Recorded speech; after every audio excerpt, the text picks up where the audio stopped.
Hello and welcome back to the world of mathematics. Maths की इस दुनिया में आप सभी का हार्दिक स्वागत है। Today we just need to continue with the final exercise that is miscellaneous exercise of this chapter 5 question number 6। Okay, वैसे मैंने लास्ट लेक्चर में ये क्वेश्चन के बारे में ये बताया था हिंट के फॉर्म में कि ये जो क्वेश्चन है ना, इसका सॉल्यूशन हमने ऑलरेडी चैप्टर 2 में करवा दिया है। सो इसका जो आंसर है ना वो x/2 आएगा एंड इट इज़ सिमिलर, ये जो सिमिलर कंडीशन के साथ चैप्टर 2 के अंदर दिया है। चलो मैं दिखाता हूँ आपको। चैप्टर 2 में मिसलेनियस एक्सरसाइज जो है ना, फाइनल एक्सरसाइज, उसका क्वेश्चन नंबर 10 है that is similar to this one. Similar नहीं, as it is exactly same as those one. Okay, इसका आंसर है x/2 for this condition x belongs to 0 to π/4। वैसे 0 to π/2 लेंगे तो भी यही आंसर बनेगा, बराबर। तो जहाँ जहाँ पे 0 to π/4 कंडीशन लगाई है वहाँ पे 0 to π/2 कंडीशन लगा के आप ये क्वेश्चन को सॉल्व करोगे, then you will get again similar answer that is x/2। Okay, वैसे मेथड पूरी की पूरी मैंने समझा दी थी उस चैप्टर में, चैप्टर 2 में, बराबर। वैसे मैंने 2 मेथड से ये क्वेश्चन करवाया था डिटेल्ड में, बराबर। ये सॉल्यूशन मैं दिखा रहा हूँ वापस एक बार, just need to notice all the points. अगर इसमें कोई समझ में नहीं आ रहा है कहीं पे भी, then you can go in that video. तो चैप्टर 2 का ये वीडियो है क्वेश्चन 10 वाला, उस वीडियो में जाओ, वापस समझो एक बार एंड रिफ़र कर लो एक बार, ताकि आपको पता चले x/2 कैसे आया। और सेकंड मेथड भी मैं अभी दिखा देता हूँ। चलो, मैंने हिंट में भी बोला था कि 1 की जगह cos² + sin² लेके भी कर सकते हो, या तो फिर आगे यहाँ पे मैंने साइन की जगह कॉस में कन्वर्ट करके भी कर सकते हो। ये दोनों हिंट में मैंने बोली थी, मतलब ये दोनों हिंट से 2 मेथड बन गई डिफरेंट। आप दोनों में से कोई भी एक मेथड अप्रोच कर सकते हो, ठीक है। and again you are getting x/2 answer for this condition. Okay, for 0 to π/4, for 0 to π/2 also you will get 0 to π/4। यहाँ पे 0 to π/4 आएगा x/2 की जगह पे, क्योंकि ये 0 to π/2 है तो ये 0 to π/4 आएगा। और for this also cot inverse cot x/2 become x/2। और बीच में भी जहाँ जहाँ पे कंडीशन लग रही है वहाँ पे भी सभी जगह पे सिमिलर स्ट्रेटेजी लगेगी, ठीक है। तो हमने ये क्वेश्चन का आंसर x/2 डायरेक्टली लिख दिया है, बराबर। एग्जाम में पूछा जाए तो ऐसे डायरेक्टली मत लिख देना x/2, हाँ, क्योंकि ये चैप्टर 2 का क्वेश्चन है, ऐसा बोल के मत बोलना कि भाई ये चैप्टर 2 से रिफ़र कर लो, इसका आंसर x/2 आएगा। Then find dy/dx = 1/2, like this you can not write. You just need to apply each and every point in between this one, है ना। पूरी की पूरी प्रोसीजर लिखनी पड़ेगी, how we get this x/2। Okay, चलो, तो फाइनली इक्वेशन 6 का आंसर हो गया 1/2, है ना। इसका सॉल्यूशन आपको चैप्टर 2 में से समझना है। अगर नहीं समझ में आ रहा है तो आप वापस वीडियो देखो, ठीक है।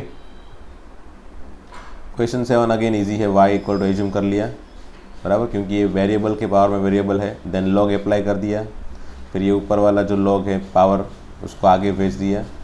Okay, now just we need to differentiate this with respect to x। After differentiation all this step we get this answer। okay, so see the solution. If you have doubt you can ask me anytime। Question number 8 भी easy है, directly a and b constant है, बस ऐसा consider करना है।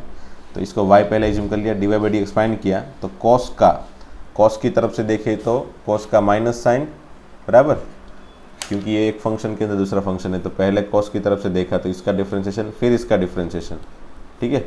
तो cos का minus sign अंदर का एज इट इज़, ठीक है, माइनस साइन अंदर का एज इट इज़, एंड फिर अंदर वाले इसका डिफरेंशिएशन क्या होगा, a cos + b साइन का। एक cos का माइनस साइन होता है ना, a × minus sine plus sine का cos, तो b × cos।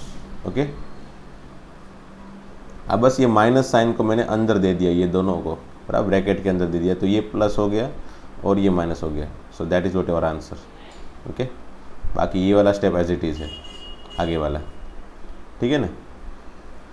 ओके, चलो next question, question number 9। Again ये वेरिएबल की पावर में वेरिएबल है, ठीक है। तो y को एज्यूम कर लिया, लॉग अप्लाई कर दिया, बराबर, ये पावर आगे भेज दिया, डिफ्रेंशिएट किया with respect to x, multiplication का रूल लगाया यहाँ पे, log y का 1 by y divide by d x, पहले first term as it is, second term का differentiation plus second term as it is and first term का differentiation as you can see. Okay, फिर इसको simplify किया, ये cosine minus cos can be cancelled out, बराबर। ये bracket है ना, इसके ये ब्रैकेट जो है इसके साथ ये मल्टीप्लिकेशन में, so we can cancel it. Okay, ये तीनों के तीनों टर्म एक्चुअल में मल्टीप्लिकेशन में है, so we can cancel this two term. बचा कॉस प्लस साइन और यहाँ पे बचा इतना बड़ा, और y को यहाँ पे उठा के नीचे से उठा के ऊपर रख दिया y, cos plus sine common निकाल लिया, hence will get your answer, that is what our final simplified form. Okay, question number 10 में मैंने बताया था कि ये जो है इसमें इसका डिफरेंशिएशन डायरेक्टली पॉसिबल होगा, इसका भी पॉसिबल होगा, इसका तो जीरो हो जाएगा। सिर्फ ये अकेला है जिसका वेरिएबल के पावर में वेरिएबल है, तो इसको सिर्फ लॉग अप्लाई करने की ज़रूरत पड़ती है, तो इसको ही सिर्फ मैंने u एज्यूम किया। देखो, take u equal to x raise to x, सिर्फ u इसके लिए एज्यूम किया, एंड वही प्रोसीजर लॉग अप्लाई कर दिया, वही du by d x find कर लिया, बराबर। अब फाइनली देखना ये मैंने कैसे लिखा है वो नोटिस करना आप। ये y इक्वल टू ये था जो, बराबर, इसकी जगह पे u कर दिया वापस, इसकी जगह पे मैंने u लिखा थोड़ी देर के लिए, बराबर। Now I have differentiate with respect to x, so dy by d x equal to, okay, तो कहाँ पे था मैं, dy by d x equal to, हाँ डिफरेंशिएट कर लो इसको, du by d x plus ये x रेज़ टू a का तो डायरेक्टली पावर आगे, पावर में कम, a रेज़ टू x का a raise to x log a, and ये कांस्टेंट है इसका 0, ठीक है। और du बाई डी एक्स की वैल्यू मैंने बना ली है ऑलरेडी। अल्टीमेटली ये x रेज़ टू x का differentiation x raise to x into 1 plus log x से मैंने आपको ऑलरेडी पहले बताया था एक बार कि आप डायरेक्टली याद रख लो, बराबर। बट डायरेक्टली याद रखोगे तो भी थियोरेटिकली अगर क्वेश्चन का आंसर लिखना है तो नहीं लिख सकते ना, अदरवाइज डायरेक्टली याद है तो आप डायरेक्टली ये स्टेप से ही आंसर बना दोगे भाई। इसका differentiation x raise to x into 1 plus log x, इसका a पावर आगे, पावर में कम, इसका a raise to x log a, then इसका 0, तो डायरेक्टली आपको ये स्टेप ही मिल जाएगा, है ना। But you can not put this answer, you can not put that step directly, है ना। आपको थोड़ी मेथड तो दिखानी पड़ेगी अगर ये 2 मार्क्स में 3 मार्क्स में पूछा जाता है तो, है ना। एंड अगर हाँ बाई चांस MCQ है then you can easily find your answer in 1 step, अगर आपको पता है तो, है ना। x रेज़ टू x का differentiation x raise to x into 1 plus log x, ठीक है।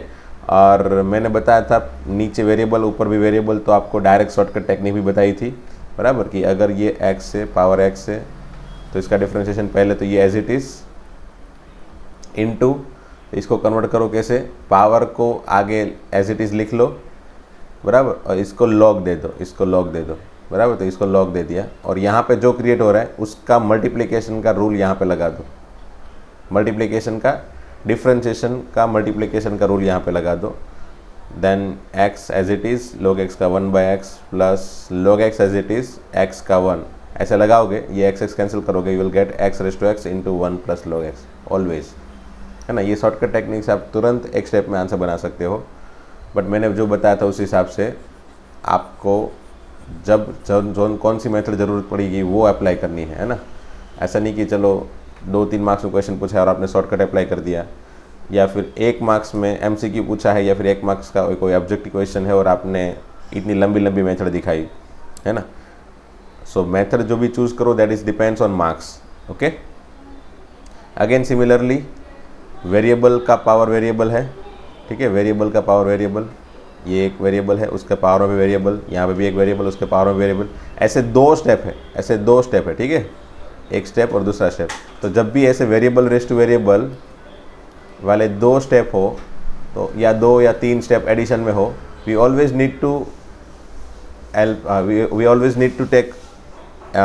Need to assume something for that, है ना। इसको एज्यूम कर लो u, इसको v कर लो, और अगर ये है तो w एज्यूम कर लो, ठीक है ना। We always need to assume something for this all the step, ये सभी स्टेप के लिए कुछ ना कुछ एज्यूम करो ताकि ये सभी का डिफ्रेंशिएशन सेपरेटली बना सको, है ना। तो करो बस, यहाँ पे इसको एज्यूम कर लिया u और इसको एज्यूम कर लिया v, बराबर, इसको v एज्यूम कर लिया।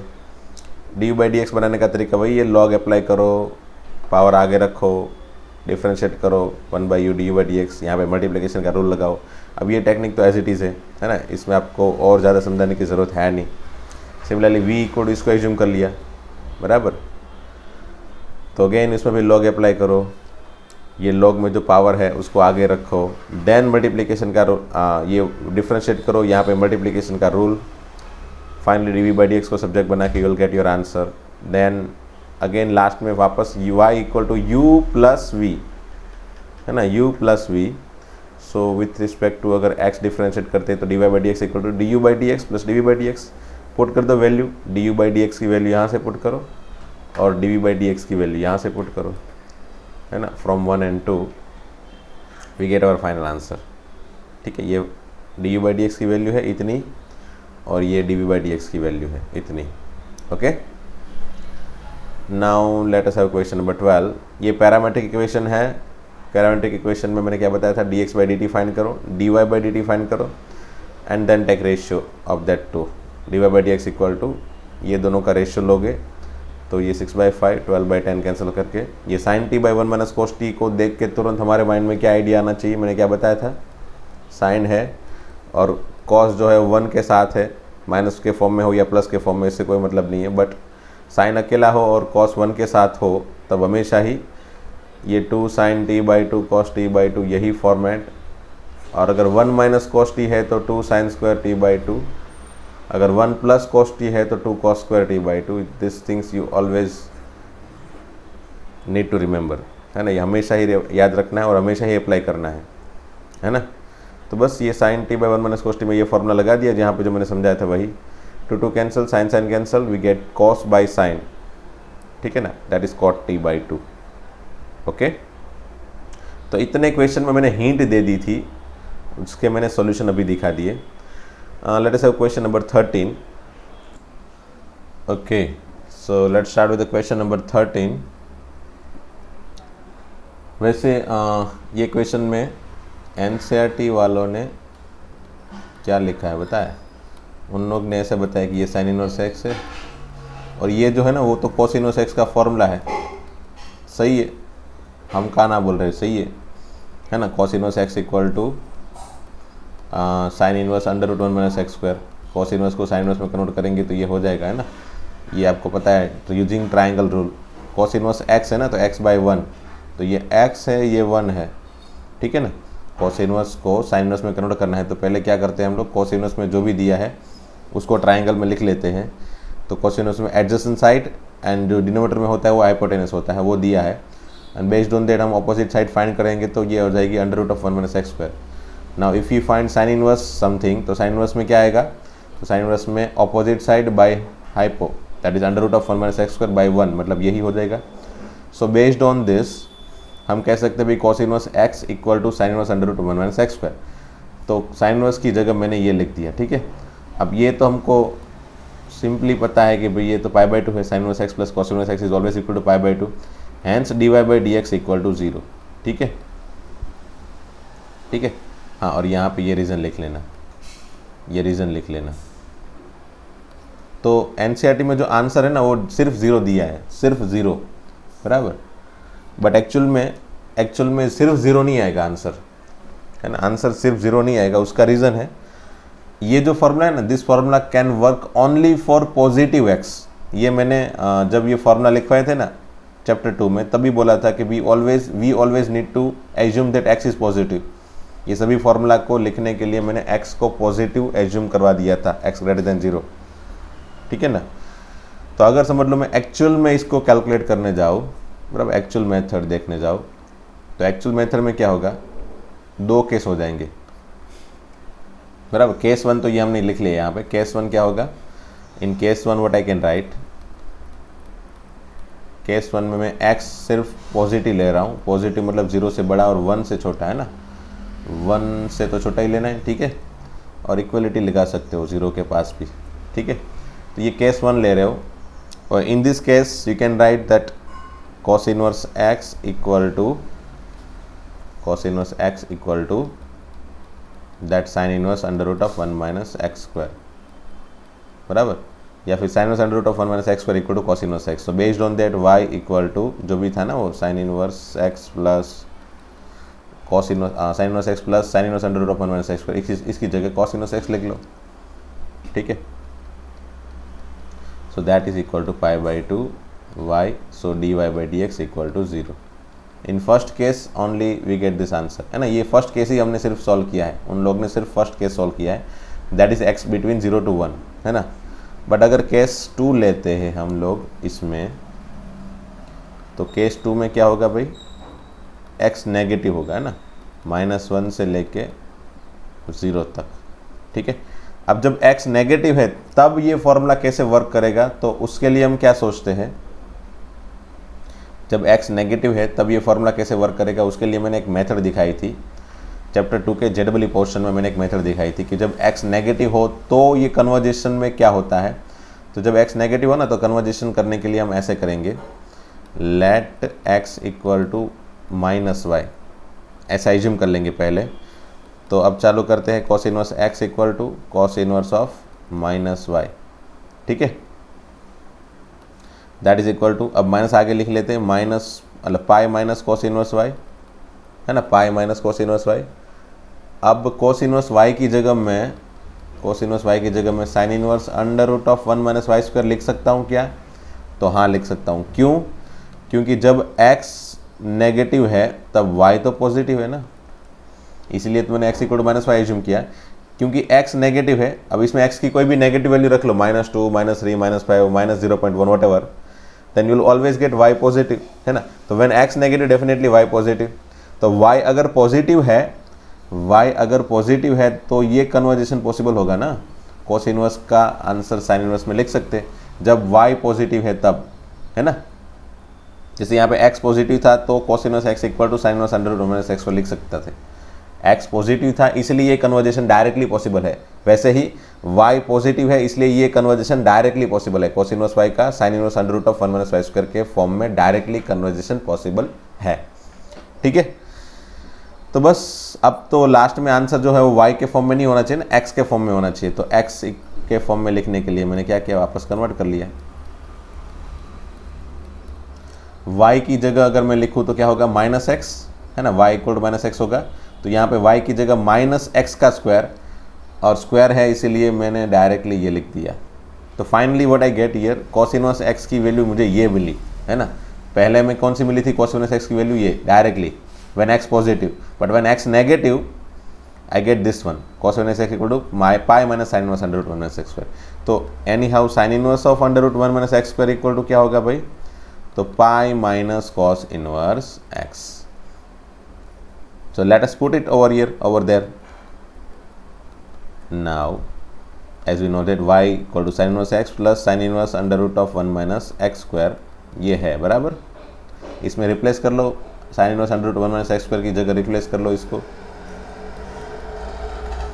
तो ये हो जाएगा पाई माइनस कॉस इनवर्स एक्स, ठीक है ना। ओके, अब तो फाइनली ये जो फॉर्मेट बना इसमें डिफरेंशिएशन करना हो तो if you want you can directly differentiate कर सकते हो, या फिर कॉस इनवर्स को साइन इनवर्स में कन्वर्ट करो, या फिर साइन इनवर्स को कॉस इनवर्स में कन्वर्ट करो, दोनों में से कोई भी करो, तीनों में से कोई भी करो। You can directly differentiate from this step, या फिर साइन इनवर्स को कॉस इनवर्स में कन्वर्ट करके दो कॉस इनवर्स वाले स्टेप बना के करो, या फिर कॉस इनवर्स को साइन इनवर्स में कन्वर्ट करके साइन इनवर्स वाले दो स्टेप को ऐड करके करो, है ना। What ever you can do from this step, आप डायरेक्टली कर लो तो भी चल जाएगा। जैसे डायरेक्टली करूँगा तो d y by d x हो जाएगा 1 by under root of 1 minus x square, ये पाई का 0, और ये माइनस कॉस इनवर्स का -1 by under root of 1 minus x square. तो फाइनली ये जो माइनस है ये दोनों माइनस माइनस प्लस हो गया, तो 1 by under root 1 minus x square plus 1 by under root 1 minus x square, that is 2 by under root of 1 minus x square, है ना। That is your final answer, ठीक है। सो फाइनली मैं क्या लिख सकता हूँ भाई, finally d y by d x equal to, एक तो 0 और दूसरा 2 by under root of 1 minus x square, ठीक है, 2 by under root 1 minus x square when x is 0 to 1, when x is -1 to 0, ठीक है, -1 to 0। ठीक है, ये ज़ीरो इक्वलिटी कहीं पे भी लगा सकते हो, ऊपर भी लगा सकते हो, नीचे भी लगा सकते हो। या फिर एक मिनट सोचो, ज़ीरो इक्वलिटी मत लगाओ कहीं पे भी, सॉरी, ज़ीरो कहीं पे भी मत लगाओ। x इक्वल टू 0 लोगे ना, x इक्वल टू 0 लोगे तो यू वॉन्ट गेट डिफ्रेंशिएशन, आपको डिफ्रेंशिएशन मिलेगा ही नहीं, डिफ्रेंशिएबिलिटी ही नहीं पॉसिबल होगी, है ना, डिफ्रेंशिएबिलिटी पॉसिबल ही नहीं होगी। उसका रीज़न है, इसका रीज़न क्या है, x इक्वल टू 0 के पास दोनों की लिमिट अलग अलग जा रही है। देखो x इक्वल टू 0 में यहाँ पे 0 आ रहा है और x इक्वल टू 0 पे यहाँ पे 2/1 बन रहा है, मतलब 2 बन रहा है। तो लेफ्ट हैंड लिमिट डिफरेंशिएबिलिटी की, लेफ्ट हैंड लिमिट 0 नेगेटिव में आंसर 2 बन रहा है और 0 पॉजिटिव में आंसर 0 बन रहा है, मतलब x इक्वल टू 0 के पास डिफरेंशिएशन पॉसिबल नहीं है ना। सो बस ये 0 के पास मत इक्वलिटी रखना, यहाँ पे 1 के पास है। हाँ भाई, तो 0 के पास तो इन इक्वलिटी रखना ही मत, आप कहीं पे भी मत रखो। यहाँ ये तो ओके है, ये तो खैर ठीक है, बट यहाँ पे इक्वलिटी निकाल देना, ठीक है।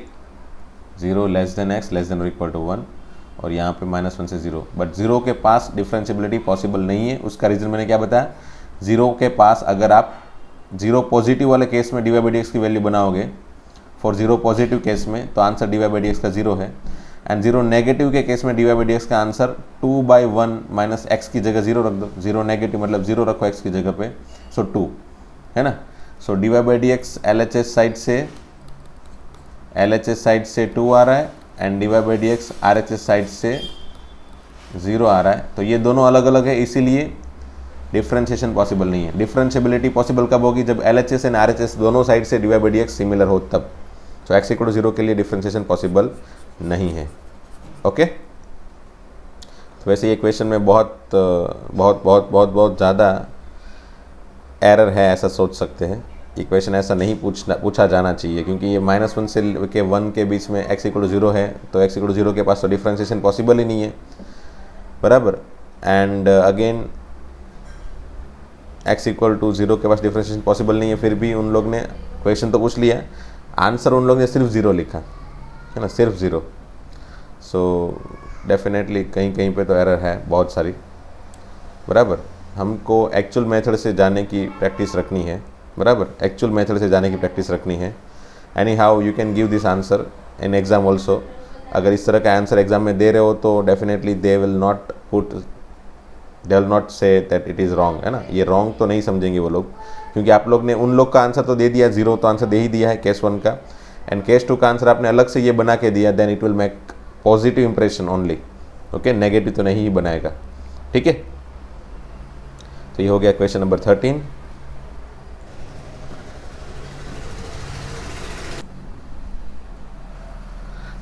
तो क्वेश्चन नंबर 14 देखते हैं, चलो। वैसे ये क्वेश्चन में ना नोटिस करने वाली चीज़ क्या है पता है, ये क्वेश्चन में dy/dx की वैल्यू जो है ना वो सिर्फ x के फॉर्म में है, और बाय चांस अगर आप फाइंड करने जाओगे ना, अगर इसका dy/dx डायरेक्टली फाइंड करने जाओगे, then definitely you will get your answer in form of x and y। आपको आंसर बहुत कॉम्प्लिकेटेड भी मिलेगा और वो x एंड y के फॉर्म में मिक्स होगा, है ना। मैं फटाफट से अगर ट्राई करूँ, समझ लो ये पहले इसका डिफरेंशिएशन करूँगा, x इसका 1/2√1 plus y into dy/dx plus √1 plus y as it is x का 1 प्लस ऐसा करके, बराबर।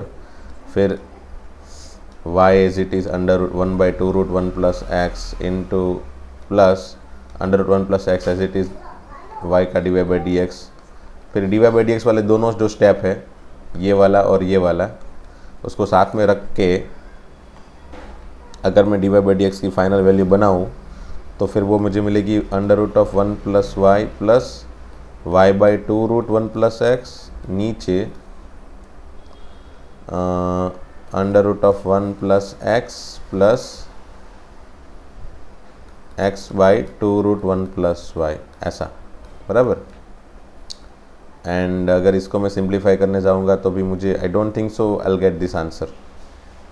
अगर फिर भी कुछ जोल मोजोल किया, मतलब इसको कुछ कहीं पे यूज़ किया, और anyhow we have tried, if we have tried then definitely we can get our answer, but I don't think so it is so easy to get our answer from this, है ना। y by √1 plus x का form है। Replace, इसको देख के यहाँ पे कुछ ना कुछ रिप्लेस करके फाइनली ये वाला आंसर बनाना होता है। सिर्फ x के फॉर्म में आंसर बनाना होता है anyhow, so we have to replace y form, है ना। y को x के फॉर्म में एनी हाउ रिप्लेस करके फिर फाइनली ये आंसर बनाना होता है। बट वो नहीं आएगा, डेफिनेटली आएगा तो भी कुछ जोल मजोल होगा, है ना, जोल मोल तो होगा ही ज़्यादा। सो इसके लिए एक स्पेशल मेथड है। इसके लिए स्पेशल मेथड मतलब क्या सोचना होता है वो दिखाता हूँ मैं पहले। जब भी ऐसा दिखे ना आपको कि भाई आंसर आपका सिर्फ x के फॉर्म में है या फिर सिर्फ y के फॉर्म में है, बराबर, तब आप क्या करो कि x एंड y को पूरा का पूरा सेपरेट कर दो। एक तरफ x वाले फॉर्मेट रखो, एक तरफ y वाले फॉर्मेट, मतलब either you can convert this y equal to something in form of x या फिर x equal to something in form of y, ऐसे दोनों में से कोई एक फॉर्मेट में कन्वर्ट कर दो, जो भी पॉसिबल हो वो। ऐसा नहीं है कि भाई यही करो, बराबर, ये भी अगर पॉसिबल हो जाए, x को सब्जेक्ट बना के बाकी का सब कुछ इस तरफ आ जाए तो भी चलेगा, बराबर, या फिर y को सब्जेक्ट बना के बाकी का कुछ इस तरफ आ जाए तो भी चलेगा, बराबर। ये दोनों में से कोई एक फॉर्मेट चाहिए मुझे। जब भी आपका आंसर सिर्फ x के फॉर्म में या फिर सिर्फ y के फॉर्म में हो तब, ठीक है, ये सिर्फ x के फॉर्म में था f(x) और या फिर सिर्फ y के फॉर्म में हो, तब आपको ये सोचना है कि ये जो फॉर्मेट दिया है ना उसको एनी हाउ कन्वर्ट करके एक तरफ y अकेला और बाकी सब कुछ x वाले इस तरफ, या फिर एक तरफ ओनली x और बाकी y वाले सभी उस तरफ, ठीक है। तो ये सोचना है आपको पहले, बराबर। तो यहाँ पे अगर मैं ऐसे करने जाऊँगा ना, अगर मैं x को अलग और y को अलग करने जाऊँगा तो anyhow I can not do it, मैं ऐसा नहीं कर सकता। आप देख सकते हो x √1 + y + y √1 + x equal to 0। सब मतलब और एक स्टेप कर लिया, x √1 + y equal to -y √1 + x। तो अगर मैं चाहूँ तो x को सब्जेक्ट बनाना चाहूँ तो सिर्फ x को सब्जेक्ट बनाऊंगा ये वाले को और इसको नीचे भेज दूंगा तो भी यहाँ पे x तो है ही, देखो, है ना। ये क्या बन गया, देखो, -y √1 + x by √1 + y। तो यहाँ पे only f(x) equal to f(y) नहीं बन रहा है। I can not do this one also. या फिर मैं ओनली y को सब्जेक्ट बनाने जाऊँगा, मतलब इसको सब्जेक्ट बना के इसको यहाँ पे भेज दूँ तो भी यहाँ पे y का फॉर्मेट तो रहेगा ही, मतलब y इक्वल टू f(x) का फॉर्मेट भी नहीं बन रहा है डायरेक्टली, बराबर। तो अगर डायरेक्टली नहीं बन रहा है तो फिर हमको ज़्यादा सोचना पड़ेगा। तो फिर क्या करो कि स्क्वायर करके कुछ सिंप्लीफाई करते हैं, अंडर रूट को निकालते हैं पहले। तो x² × 1 + y equal to y² × 1 + x। देखो यहाँ पे स्क्वायर किया है तो मतलब एक एक्स्ट्रा एक इक्वेशन यहाँ पे ऐड हो चुका। कौन सा इक्वेशन ऐड हो चुका है, ये वाला, ठीक है, ये वाला इक्वेशन एक्स्ट्रा ऐड हो चुका है यहाँ पे, देखो, है ना, क्योंकि इसका भी स्क्वायर यही होगा और इसका भी स्क्वायर यही होगा, बराबर। मतलब आफ्टर सिंप्लीफिकेशन मैं इसको सिंप्लीफाई करूँगा ना, तो अगर मुझे दो कंडीशन मिल रही है तो एक कंडीशन इसकी होगी और एक कंडीशन इसकी होगी, वो खास ध्यान रखना। जब भी आप स्क्वायर कर रहे हो तो you are adding one step extra, one equation extra over there. ये माइनस के फॉर्म में है तो भी आपको स्क्वायर करने पे तो ये प्लस ही हो जाएगा, माइनस का स्क्वायर प्लस ही हो जाएगा, अंडर रूट का स्क्वायर अंडर रूट निकल जाएगा। तो माइनस वाले में भी ये आंसर आएगा और प्लस, ये मतलब ये माइनस नहीं रहेगा, एज इट इज़ डायरेक्टली ये रहेगा तो भी इसका स्क्वायर यही होगा। मतलब मैं ऐसा बोल सकूँ कि भाई इसको भी स्क्वायर करने पे ये, इसको भी स्क्वायर करने पे ये, मतलब ये जो है ना, ये इसको अगर मैं सिंप्लीफाई करूँ, अगर इसको मैं वापस कन्वर्ट करूँ तो ये दोनों स्टेप मुझे लिखने पड़ेगा ना, दोनों स्टेप मुझे लिखने पड़ेगे ना। अगर मैं स्क्वायर रूट करूँ तो क्या होगा, x² का x √1 + y equal to plus और माइनस y √1 + x, ऐसा लिखना पड़ेगा ना। तो anyhow I get this two step, ये भी है और ये भी है, okay. So whenever I'm having square of any step, for any equation, for any step, we always add one extra equation over there. So after simplification of this particular step, if we get two condition, definitely एक condition इससे बन रही है और दूसरी condition दूसरी plus वाली condition से बन रही है, ठीक है। Let us have simplification। इसको x² + x² y, इसको इस तरफ भेज दे, y² - xy² इक्वल टू 0, बराबर। Anyhow we are trying to solve this polynomial equation. ये पॉलिनोमियल इक्वेशन को जो x एंड y के फॉर्मेट दिया है उसको एनी हाउ फैक्टराइज कर रहा हूँ मैं, सिंप्लीफाई कर रहा हूँ मैं, तो मैं चलो इस x square and y square को साथ में रख देता हूँ, प्लस ये दोनों को साथ में रखता हूँ, बाकी दोनों को, बराबर। X square minus y square मतलब x minus y x plus y, और इसमें से एक्स वाई कॉमन निकाल लो तो x minus y equal to 0। Now as you can see x minus y can be common from this, what I am left with x plus y plus xy equal to 0. So as you can see x minus y equal to 0 or x plus y plus xy equal to 0. So as you can see ये दोनों condition मुझे मिल गई। देखो तो एक condition मैंने बताई थी ना, एक कंडीशन दूसरी कंडीशन ये जो प्लस है ना उसकी फॉर्मेट से बनी, और ये कंडीशन इसकी बेस से बनी, है ना। क्योंकि अगर x इक्वल टू वाई इसके अंदर रखोगे ना, you will not get this same, है ना, आपको सेम नहीं दिखाई देगा। x की जगह y रख लोगे तो ये दोनों ये इक्वेशन सेटिस्फाई नहीं होगा x इक्वल टू वाई रखने पे। ये अगर x की जगह पे या फिर मतलब इसमें अगर मैं कुछ सिंप्लीफिकेशन करके इसके अंदर रखूँगा तो सिंप्लीफाई होगा डेफिनेटली। अगर ये नहीं हो रहा है होल्ड तो डेफिनेटली ये तो होल्ड होगा ही इसको, है ना। तो अगर मैं चलो बाय चांस वो भी नहीं सोच रहा हूँ, डायरेक्टली इसको ऐसे ही फॉर्म में रख देता हूँ, तो dy बाई डी एक्स क्या होगा, 1 हो जाएगा। बट यहाँ पे तो 1 प्रूव करने के लिए बोला ही नहीं है, उन लोग ने बोला है dy बाई डी एक्स ये वाला प्रूव करो, तो फिर इसके लिए सोचा है।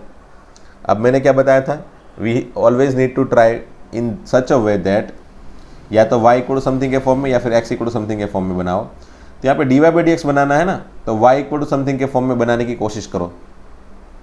तो क्या करो कि ये दोनों में से y कॉमन निकाल लो, ठीक है। तो ये y into 1 plus x equal to minus x, so y equal to minus x by 1 plus x, ये हो गया, ठीक है। अब dy बाई डी एक्स क्या होगा, देखो y इक्वल टू एक्स का फॉर्मेट आ गया ना, तो dy बाई डी एक्स क्या होगा भाई, dy by d x equal to minus as it is बाहर रख रहा हूँ मैं, डिवीज़न का रूल, नीचे का स्क्वायर नीचे वाला एज इट इज़, ऊपर वाले का डिफ्रेंशिएशन, ऊपर ओनली एक्स है भाई, माइनस तो बाहर निकाल दिया, एक्स का 1 माइनस फिर x as it is 1 plus x का 1, ठीक है। तो ये finally minus as it is आगे 1 plus x minus x divided by x plus 1 whole square, ये एक्स कैंसल, देन फाइनली मेरा आंसर हो गया minus 1 by x plus 1 whole square, that is your dy by d x, ठीक है, and which we need to prove over here, ठीक है। तो ये क्वेश्चन थोड़ा इम्पॉर्टेंट है, इसका रीज़न ये है कि आप डायरेक्टली डिफ्रेंशिएट करोगे you will not get this answer, so इसको मैं IMP की कैटेगरी में डेफिनेटली रखूँगा, बराबर। और इसमें आपको एक्स्ट्रा थोड़ा सोचना पड़ेगा, बियॉन्ड लिमिट सोचना पड़ेगा। मैंने क्या बताया था वो हिंट माइंड में रखनी पड़ेगी, बराबर, कि भाई x equal to f of y या फिर y equal to f of x के फॉर्मेट में, दोनों में से कोई भी एक फॉर्मेट में एनी हाउ कन्वर्ट होना चाहिए। कोशिश की तो नहीं हुआ, बराबर। फिर मैंने स्क्वायर करके कुछ सिंप्लीफिकेशन वाले स्टेप लिखे, फैक्टराइज किया, और 2 फैक्टर जो मिले उसमें से एक फैक्टर से तो नहीं मिलेगा आंसर, और नहीं मिलेगा उसका रीज़न भी मैंने बता दिया, क्योंकि ये कंडीशन इसकी है ही नहीं, है ना। ये कंडीशन किसकी है, प्लस वाले की थी। अगर प्लस रखते यहाँ पे तो ये होल्ड हो जाता, बराबर। तो ये वाली कंडीशन है वो इसकी है, माइनस वाले की, बराबर। इसकी जगह पे मतलब दिस वन के फॉर्म से, इसके फॉर्म से ही हमको ये मिला है, ऐसा सोच सकते हैं। इसमें से y को सब्जेक्ट बनाया और डिफ्रेंशिएट किया, then I got my final answer, okay. So ये क्वेश्चन थोड़ा इंपॉर्टेंट है, इसको खास बराबर से लिखना और समझना, ठीक है। तो चलो दोस्तों आज इतना ही रखते हैं, और नेक्स्ट लेक्चर में फिर आगे क्वेश्चन सॉल्व करेंगे, ठीक है। मिलते हैं दोस्तों नेक्स्ट लेक्चर में। Thank you very much.